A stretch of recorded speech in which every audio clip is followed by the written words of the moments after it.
जय शिवराय.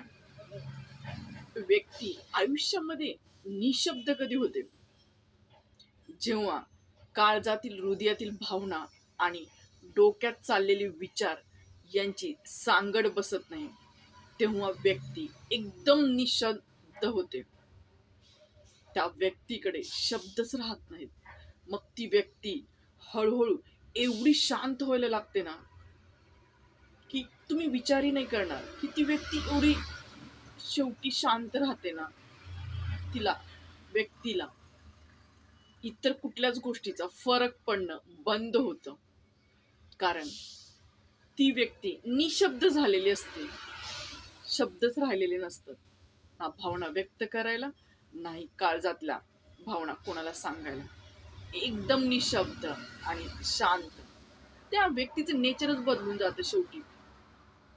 त्या व्यक्तीला तुम्ही तसं पाहिलेलंही नसेल कधी, की तेवढी ती व्यक्ती निशब्द होऊन जाते.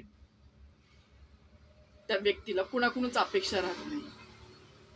कोणी चांगलं बोललं काय, वाईट बोललं काय, कोणी प्रेरणा दिली काय, प्रेरणा नाही दिली काय, ती व्यक्ती निशब्द होते.